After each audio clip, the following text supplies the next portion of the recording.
Yunus Bey aşağı ne oldu? Sınıfta patlıyor. Kontrezon bitti ya basmak ki.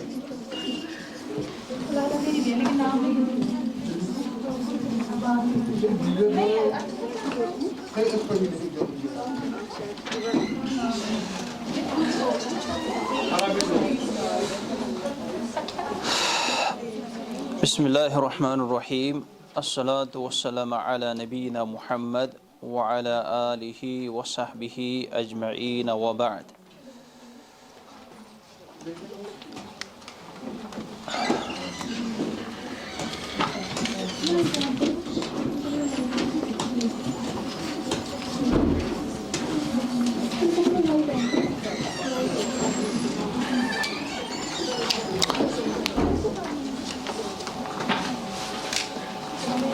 یُس subject اَسہِ پَرُن چھُ سُہ چھُ عقیٖدہ اور عقیٖد کِس بارس اندر گۄڈنیُک چیٖز یُس اَسہِ زانُن چھُ سُہ چھُ توحیٖد تہٕ بیٚیہِ عقیٖدہ.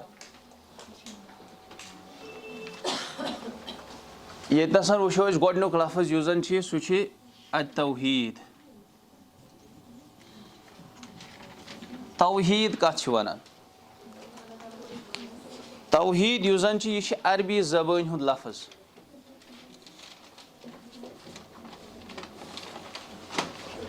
اور اس لیے عربی زبٲنۍ اندر توحیٖد کتھ چھِ ونان. اَسہِ کیٛاہ ضروٗرت چھِ آسان کہِ أسۍ وٕچھو گۄڈنٮ۪تھ یِمن الفاظن ہُنٛد عربی زبٲنۍ اندر معنی تہٕ پتہٕ یُس زن اتھ فنس اندر اتھ معنی چھِ سُہ زاننٕچ ضروٗرت کیٛاہ چھِ. أسۍ کیٛازِ زانو گۄڈنٮ۪تھ اتھ لینگویج اندر اتھ زبٲنۍ اندر امہِ لفظُک کیٛاہ معنی چھِ. پتہٕ یُس یہِ فن چھِ اتھ فنس اندر کیٛاہ معنی تہٕ مفہوٗم چھِ اتھ. یہِ کیٛاہ ضروٗرت چھِ؟ کیا ضرورت ہے امِچ؟ مطلب لغت اور بنیاد سے کیا تعلق ہے؟ اصل یہ کتھ چھُ تۄہہِ سارنٕے یاد تھاوٕنۍ کہِ سون سورُے دیٖن یُس زن چھُ سُہ چھُ عربی زبٲنۍ اندر. کتھ زبٲنۍ اندر؟ عربی زبٲنۍ اندر. قرآنِ کریم سُہ کتھ زبٲنۍ اندر چھُ نٲزِل گوٚمُت؟ عربی زبانہِ اندر. حدیث مبارک کتھ زبٲنۍ اندر چھِ؟ سون یُس تہِ دیٖن چھِ دیٖنُک ہر کانٛہہ معاملہٕ چھِ اَسہِ عربی زبٲنی اندر. اس لیے ییٚمہِ ساتہٕ أسۍ دیٖن کِس کُنہِ تہِ ٹاپِکس متعلق پرو اَسہِ چھُ ضروٗری زانُن کہِ اَتھ زبٲنۍ اندر کیٛاہ چھُ امیُک گۄڈٕ مفہوٗم اور سُہ چیٖز چھُ پتہٕ یِوان سمجھ تہِ بڑٕ اصل پٲٹھۍ. سمجھ آو تۄہہِ؟ اور تۄہہِ چھُ یہِ چیٖز تھاوٕنۍ یہِ کتھ تھاوٕنۍ یاد سون دیٖن یہِ چھُ اصلن عربی زبٲنۍ اندر اللہ تعالیٰ ہن نٲزِل کوٚرمُت. قرآنن عربین غیر عوج. اللہ تبارک و تعالیٰ ہن کوٚر قرآنِ کریم نٲزِل عربی زبٲنۍ اندر. یتھ عربی زبٲنۍ اندر نہٕ کُنہِ قٕسمُک حجر چھُ کینٛہہ. یہِ چھِ صاف تہٕ شِفاف زبان دُنیاہس اندر. تہٕ وۄنۍ یُس زن یہِ توحیٖد چھِ توحیٖد عربی زبٲنۍ اندر کتھ چھِ ونان؟ یہِ توحیٖد چھِ لفظِ وحدہ منٛز درٛامُت. وحدہ. ییٚمہِ ساتہٕ تُہۍ برونٛٹھ کُن صرف پٔرِو تتہِ وٕچھِو تُہۍ تتہِ چھِ یِوان مٲنتو تُہۍ یِم زن الفاظ چھِنہ آسان تِمن الفاظن ہِنٛدۍ چھِ یِوان الگ الگ سیگہٕ بناونہٕ. مطلب أکِس کلمس مثلاً ضربہ چھِ اتھ چھِ بناونہٕ یِوان یضربُ پتہٕ یِتھٕے پٲٹھۍ اضرب وغیرہ. یِتھٕے پٲٹھۍ یُس یہِ وحدہ چھِ پتہٕ چھِ یِوان وٕچھنہٕ مطلب یہِ کمہِ بابُک چھُ. وحدہ یُس زن چھِ یہِ چھِ تفعیٖل بابسٕے باب تفعیٖل منٛز. یہِ چھُ وحدہ تجدیٖد اتھ یُس مٔنٛزِم لفظ چھِ. وحدہ یوحیدُ توحیٖدن چھِ امیُک یہِ مصدر.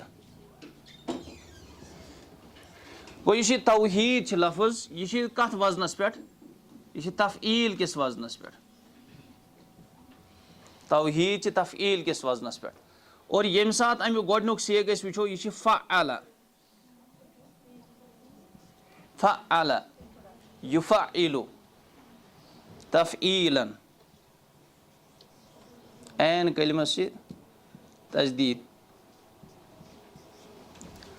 اور یُس یہِ توحیٖد چھِ یہِ چھِ أسۍ وٕچھان یہِ ہسا چھِ وحدہ منٛز درٛامُت. وحدہ یہِ چھِ امے وحدُک مصدر وحد یوحد توحیدن توحید یہ چھ مصدر کمیک وحد مز اور وحد کتھ چھ ونان وحد چھ ونان ییل اس کانٛہہ تی چیز اکھ شمار کرون اکھ مانون تتھ چھ ونان توحید کانٛہہ تی چیز اکھ مانون یا اکھ زانون وحد کیا گو وۄنۍ وحد اذا جعل الشيء واحدا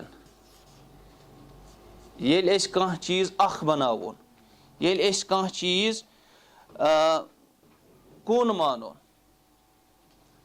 اور شرعن شریعتس اندر دیٖنس اندر کتھ چھِ ونان توحید دیٖنس اندر چھِ توحید ونان افراد اللہ تعالی بالعبادہ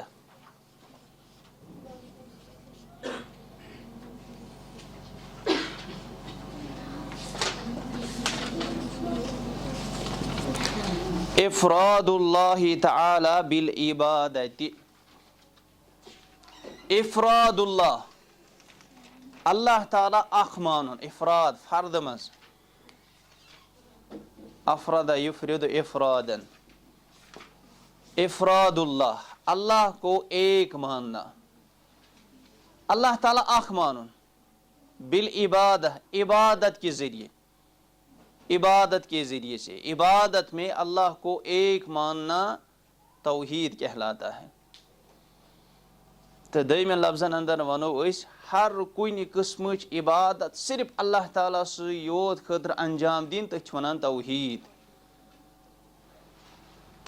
افراد اللہ تعالیٰ بالعبادہ برونٛٹھ کُن کرو أسۍ عبادتُک تہِ تۄہہِ برونٛٹھ کَنہِ تعارُف کہِ عبادت کتھ چھِ ونان تہٕ عبادتٕکۍ اقسام وغیرہ کیاہ چھِ تہٕ عبادتٕکۍ مختلف یِم زن امیِکۍ شروٗط وغیرہ تِم یِن برونٛٹھ کُن انشاء اللہ تہٕ یوٚتنس تانۍ آوا تۄہہِ یہِ سمجھ کتھ چھِ أسۍ توحید ونان توحید اتھ چھِ دۄیہِ اعتبارٕ تعریٖف اکھ گٔے اتھ زبٲنۍ اندر کتھ زبٲنۍ اندر ییٚمہِ زبٲنۍ ہُنٛد یہِ لفظ چھِ یہِ کمہِ زبٲنۍ ہُنٛد لفظ چھِ یہِ چھِ عربی زبٲنۍ ہُنٛد لفظ اسہِ کیازِ یہِ عربی پٲٹھی پرُن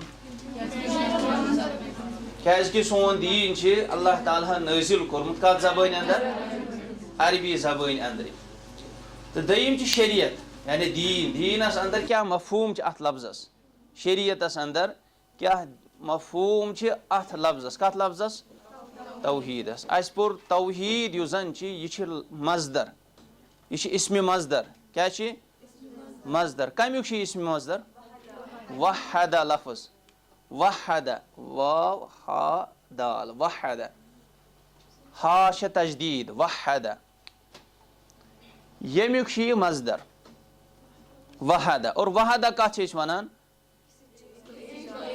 کانٛہہ تہِ چیٖز ییٚمہِ ساتہٕ أسۍ کانٛہہ تہِ چیٖز اکھ مانُن اذا جعل الشيء واحدا ییٚلہِ کانٛہہ چیٖز بناوون اکوے کُن مانون تہٕ شریعتس اندر کتھ چھِ أسۍ توحید ونان فی شرعِ شریعتس اندر دیٖنس اندر چھِ توحید ونان افراد اللہ تعالی بالعبادہ اللہ تعالیٰ عبادتس اندر اکھ مانُن اکھ زانُن یہوے گوٚو توحید سمجھ آوا تۄہہِ تہٕ عبادت مثلاً نٮ۪ماز روزٕ زکات حج توکل خوف امید منگُن وغیرہ یِم سٲری چھِ عبادت اور یِم عبادت چھِ صرف تہٕ صرف اسہِ کٔمۍ سٕنٛدِ خٲطرٕ انجام دِنۍ اللہ تبارک و تعالیٰ سٕنٛدِ خٲطرٕ اب دوسرا لفظ ہے العقیدہ عقیدہ کس کو کہتے ہیں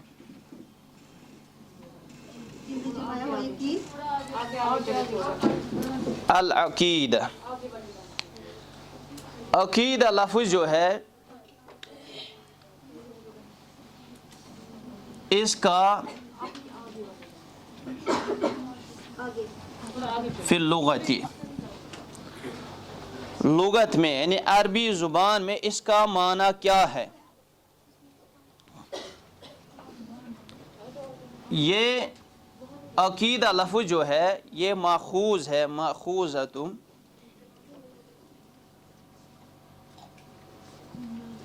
ماخوذ، یہ لیا گیا ہے یہ لفظ من مادہ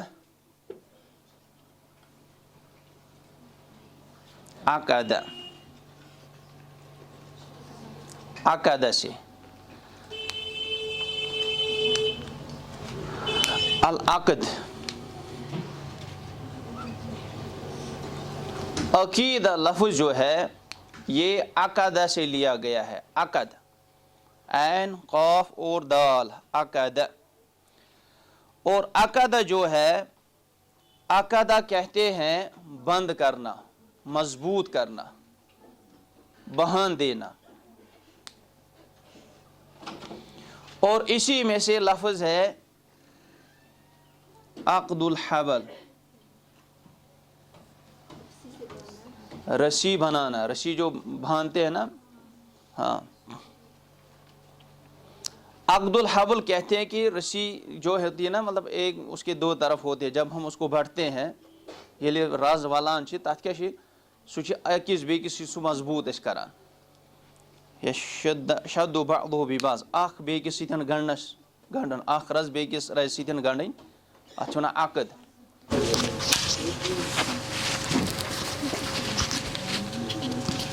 اب شریعت میں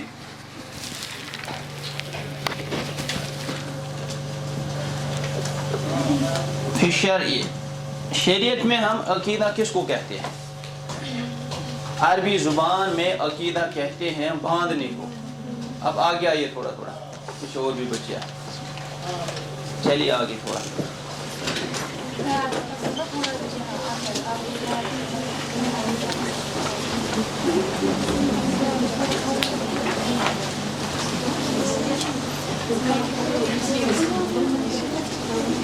اچھا، عقیدہ عربی زبان کا لفظ ہے، یہ عقدہ سے ماخوذ ہے، یہ عقدہ سے بنایا گیا لفظ ہے، عقدہ سے لیا گیا لفظ ہے۔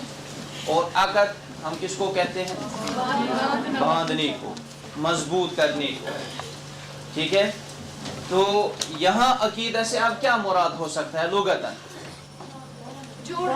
جس چیز پر انسان اپنے دل کو باندھ لیتا ہے، جس چیز کو اپنا عقیدہ بناتا ہے،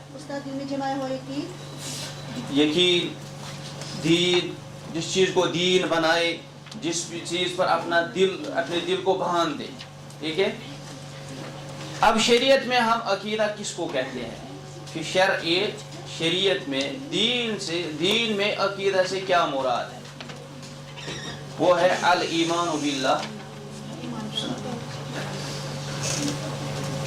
الایمان باللہ، ہوم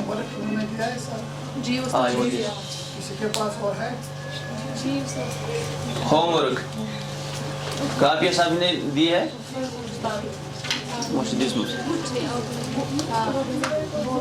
الایمان باللہ وملائکتہ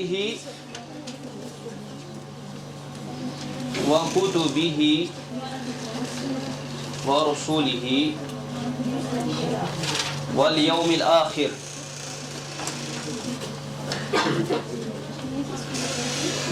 والایمان بالقدر خیرہ وشرہ۔ اب دیکھیے، دین میں عقیدہ کس کو کہتے ہیں؟ دین میں عقیدہ کہتے ہیں اللہ پر ایمان رکھنا، اللہ کے فرشتوں پر، اللہ کی کتابوں پر، اللہ کے رسولوں پر، آخرت کے دن پر، اور ایمان رکھنا تقدیر کے خیر و شر پر۔ اور یہ 6 چیزیں یہاں تک بیان ہوئی ہے، 6 چیزیں ہیں یہ، کیا کیا؟ اللہ پر ایمان، اس کے فرشتوں پر ایمان، اس کے کتابوں پر ایمان، اس کے رسولوں پر ایمان، آخرت کے دن پر ایمان، اور تقدیر کے خیر و شر پر ایمان۔ یہ 6 باتیں ہیں، ان 6 باتوں پر ایمان رکھنا جو ہے ان کو ارکان ایمان کہتے ہیں۔ ایمان کی 6 ارکان ہیں۔ یہ کتنے ہیں؟ یہ 6۔ پہلا کیا ہے؟ ایمان باللہ، دوسرا، تیسرا